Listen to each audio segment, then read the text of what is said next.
Assalamu alaikum students. So, welcome back to the channel. I am your biology teacher and in today's lecture we are continuing chapter number 1, introduction to biology. And our topic is branches of the biology.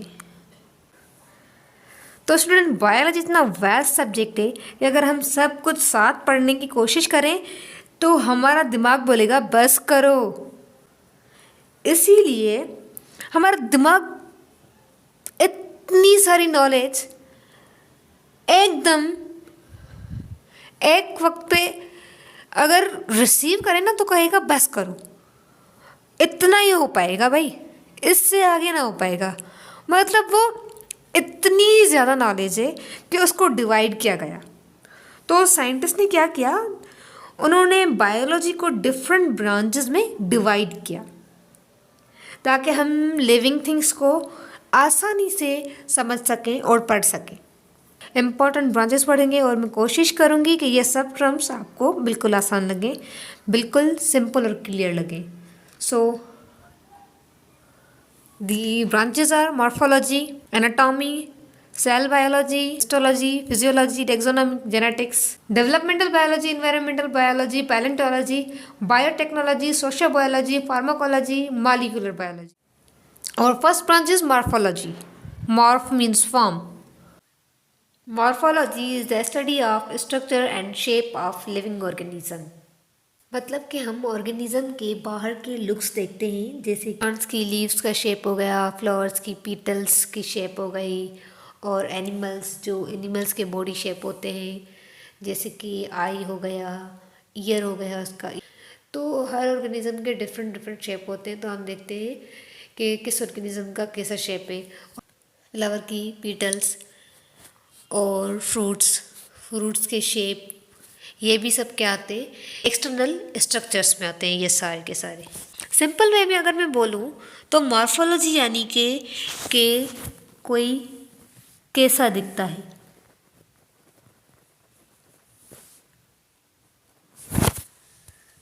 यानी कि उसके external looks क्या है। जैसे कि हम humans में बोलते हैं उसके लुक्स क्या हैं, तो हम मॉर्फोलॉजी में डिफरेंट एनिमल्स के, प्लांट्स के और इवन ह्यूमंस के लुक्स को, एक्सटर्नल स्ट्रक्चर्स को पढ़ते हैं। तो इसे हम कहते हैं मॉर्फोलॉजी।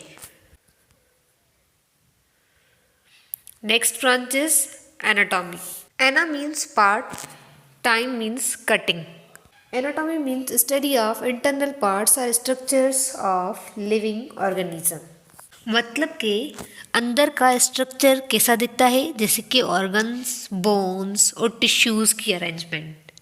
जैसे कि ह्यूमन बॉडी में हार्ट, किडनी, लंग्स, स्टमक, इन सब का स्ट्रक्चर्स ये कहाँ पे होते हैं, ये बॉडी के अंदर होते हैं। इंटरनल पार्ट्स है, इंटरनल स्ट्रक्चर्स हैं बॉडी के। या फिर फिश जो होती है उसमें जो गिल्स होती है उसके स्ट्रक्चर्स, ये भी क्या है, ये भी एनाटॉमी है। अगर मॉर्फोलॉजी इज बाहर का स्टाइल, देन एनाटॉमी इज अंदर का डिज़ाइन। सेल बायोलॉजी को हम साइटोलॉजी भी कहते हैं। सेल्स क्या है, actually cells are the compartments यानी कि छोटे छोटे खाने, या हम इसे बिल्डिंग ब्लॉक्स भी कह सकते हैं। Cell biology is the study of cell and its organelles. Cell is the basic unit of life. For example RBC हो गए, आरबीसी यानी कि रेड ब्लड सेल, और plant leaf cell. Simple, cells are the building blocks of life. हर organism का base जो होता है वो सेल से बना हुआ होता है, यानी कि छोटे छोटे सेल्स होते हैं जो के बेस बनाते हैं। यानी कि कोई भी ऑर्गेनिज्म है, इवन ह्यूमन है, प्लांट है, या फिर माइक्रो ऑर्गेनिजम्स भी हो जाए, तो वो भी क्या होते हैं, वो भी सेल्स के बने हुए होते हैं। यानी कि छोटी जो चीज़ है, बेसिक जो चीज़ है वो सेल है। सेल मिलकर पूरा ऑर्गेनिज्म बनता है। Basic is the cell. अगर सेल ना हो ना तो कोई ऑर्गेनिज्म एग्जिस्ट ही नहीं कर सकता। ऑर्गेनल्स जो हमने कहा, cell biology is the study of cell and its organelles. Organelles क्या है, तो आइए मैं आपको ऑर्गेनल्स दिखाती हूँ। अभी मैंने यहाँ पे जो सेंटर पे ये सर्कल बनाया है, सर्कल किया है, ये क्या है?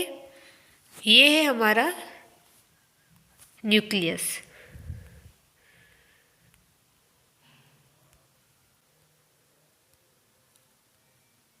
ये माइटोकॉन्ड्रिया है,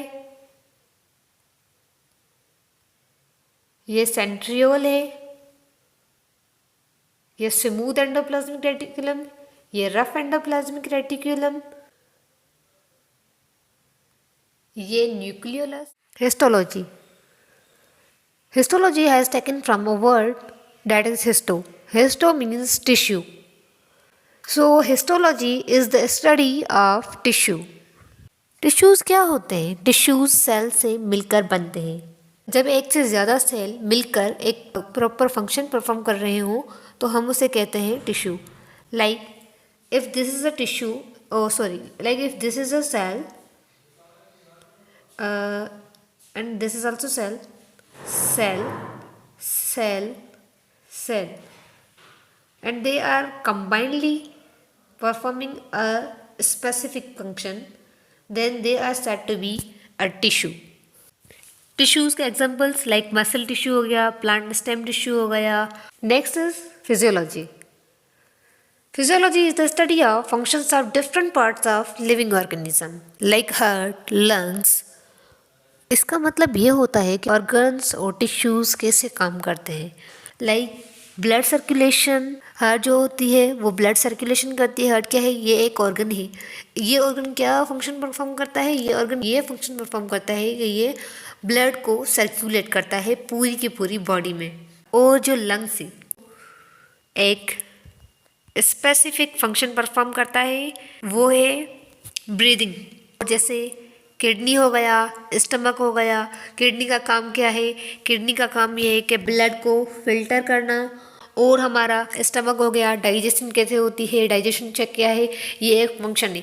तो ये सारे फंक्शंस जो होते हैं वो हर ऑर्गेनिज्म स्पेसिफिकली परफॉर्म करते हैं. जैसे हार्ट क्या करता है, मैंने आपको पहले ही बताया था कि हार्ट सर्कुलेशन करता है बॉडी में ब्लड की.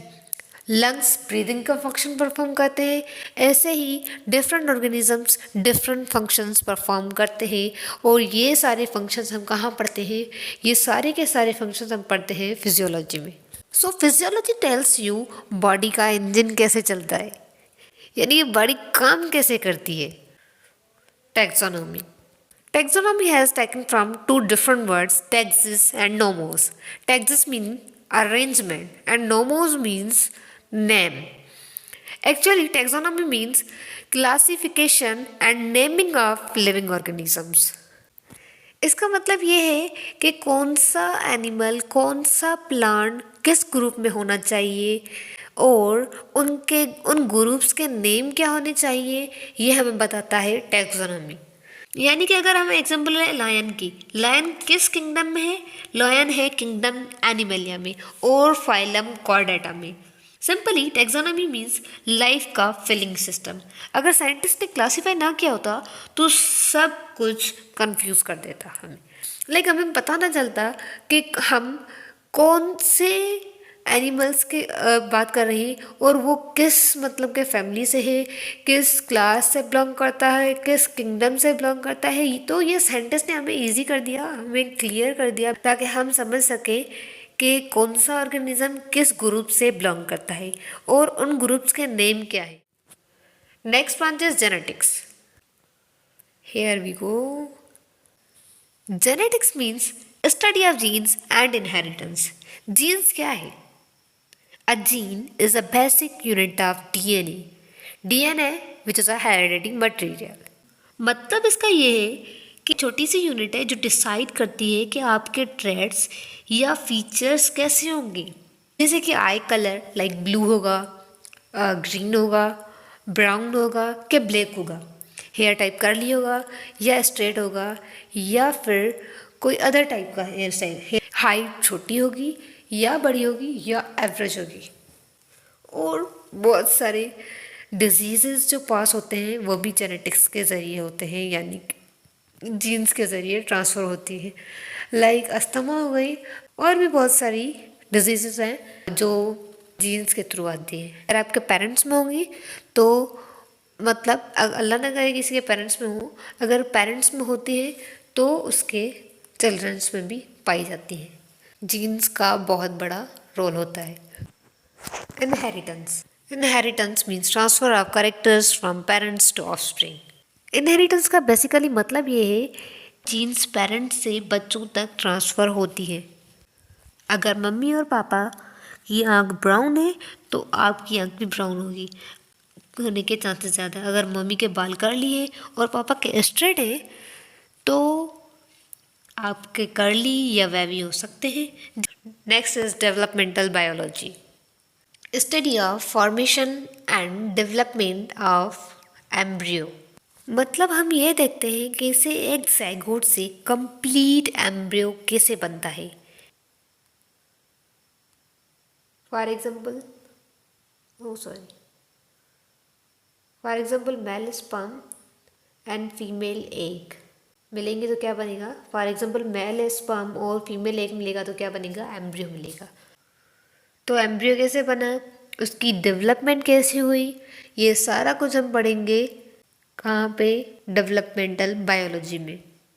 Like egg developed into embryo and embryo developed into baby and baby developed into adult. Frog कैसे डेवलप होता है, फ्रॉग की डेवलपमेंट में आपको बताती हूँ। तो फ्रॉग क्या देता है, एग देता है, एग से क्या बनता है, टैडपोल, टैडपोल से बनता है अडल्ट फ्रॉग। और चिकन की देखी जाए तो चिकन देता है एग, एग से बनता है चिक, और चिक डेवलप होते हैं एक अडल्ट चिकन में। ये हमें दिखाते हैं कि हर ऑर्गेनिज्म के स्टार्ट कैसे होती है और वो ग्रो कैसे करते हैं। ये सारा कुछ हम पढ़ते हैं डेवलपमेंटल बायोलॉजी में। I hope you all have got. So we are moving to the next branch and that is environmental biology.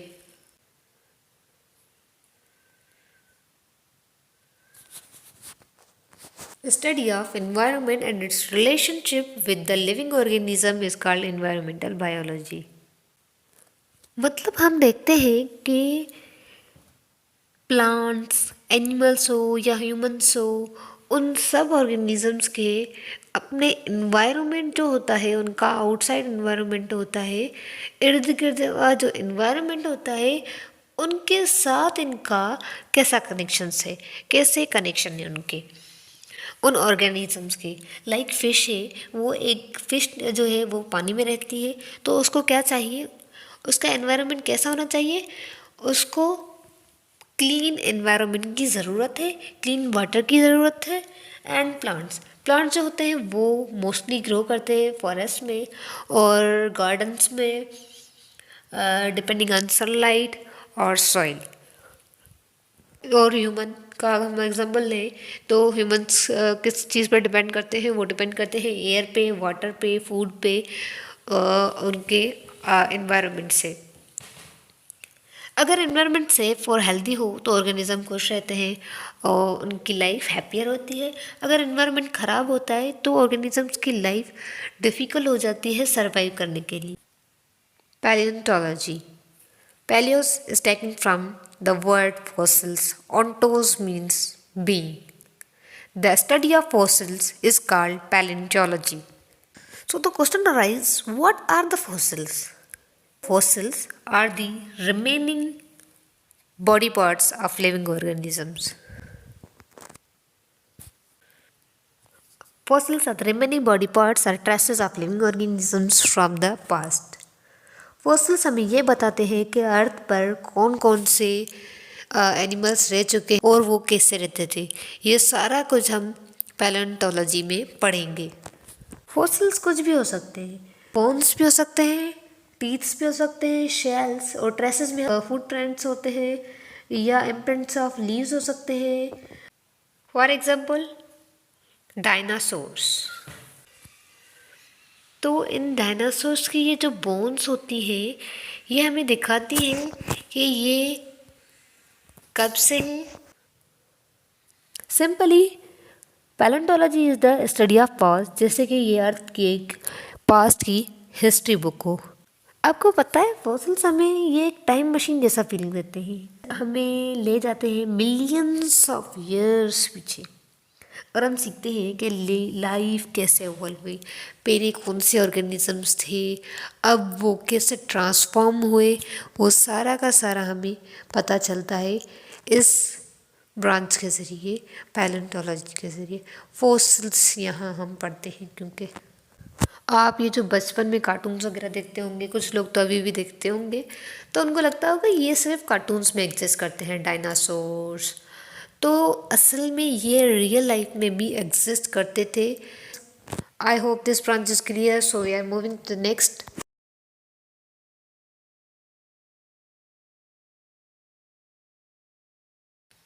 Practical implications of living organisms to make substances for the benefit of mankind. हम living organisms का use करके एक ऐसे products बनाते हैं जो कि हम ह्यूमंस के लिए फ़ायदेमंद हो, यानी कि हम लिविंग ऑर्गेनिजम्स को यूज़ करके कुछ न्यू प्रोडक्ट्स बनाते हैं, जैसे कि वैक्सीन हो गया। ह्यूमंस को जो डिजीज़ वगैरह होती है उनके लिए वैक्सीन यूज़ करते हैं, जैसे कि अब कोरोना हुआ था तो वैक्सीन्स बनाई गई कोरोना के लिए ताकि वो डिज़ीज़ क्योर हो, वो डिज़ीज़ उस डिज़ीज़ का इलाज हो। और इंसुलिन हो गया, ब्रेड हो गया हमारा जो बनता है, ये भी क्या है, ये एक लिविंग ऑर्गेनिजम्स होते हैं, माइक्रोब्स। यीस्ट हो गया, चीज़ हो गया, ये सारे लिविंग ऑर्गेनिजम्स। यीस्ट, चीज़, और क्या मैंने बताया था आपको, ब्रेड, ये सारे बनते हैं माइक्रोब्स से। माइक्रोब्स क्या होते हैं, ये लिविंग ऑर्गेनिजम्स होते हैं।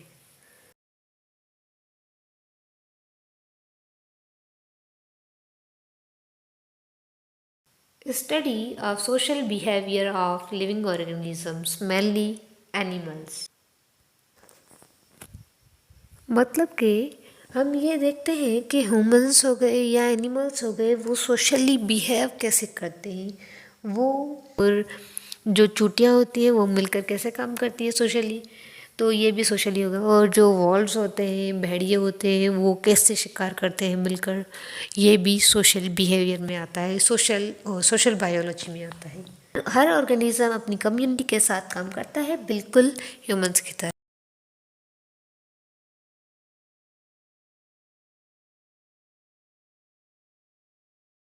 Parasitology.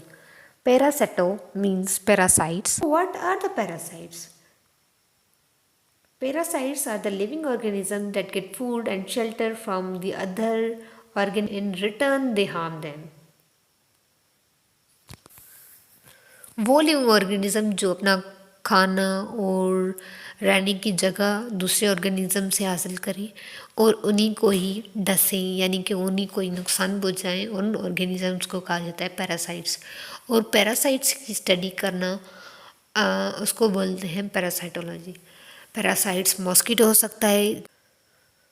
Pharmacology, pharmacology is taken from the word pharmacon. Pharmacons means drugs or medicines. Synthesis and use of medicines. Medicines कैसे बनती है और उनको यूज़ कैसे किया जाता है, वो हम पढ़ते हैं फार्माकोलॉजी में। जैसे टैबलेट्स हो गई, सिरप्स हो गए, इंजेक्शंस हो गई, ये कैसे बनती है और उनको यूज़ कैसे किया जाता है, ये सारा कुछ हम पढ़ते हैं फार्माकोलॉजी में। Next and the last branch is molecular biology. Study of biomolecules. Biomolecules क्या हैं? Biomolecules are the molecules which are made up of carbon, hydrogen, oxygen, nitrogen, phosphorus, sulfur. ये वो मॉलिक्यूल्स हैं जो हमारी बॉडी के डिफरेंट फंक्शंस परफॉर्म करते हैं, like proteins, carbohydrates, lipids, DNA, RNA आता है। आज के लिए इतना ही। आज हमने ब्रांचेस कवर की जो कि बहुत इम्पोर्टेंट हैं एग्ज़ाम्स के लिए, और हमने वो डिटेल में पढ़ी। So I hope everything is clear. If anybody has any question you can comment and ask any question. Students, अगर आपको ये वीडियो समझ आई और अच्छी लगी तो लाइक करें, कमेंट करें और शेयर करें अपने फ्रेंड्स के साथ, ताकि उनको ये इजीली समझ आ जाए ब्रांचेस और लास्ट में सब्सक्राइब करना ना भूलिए और बेल आइकन पे ज़रूर प्रेस कीजिएगा। मिलते हैं नेक्स्ट लेक्चर में। अल्लाह हाफिज़ स्टूडेंट्स।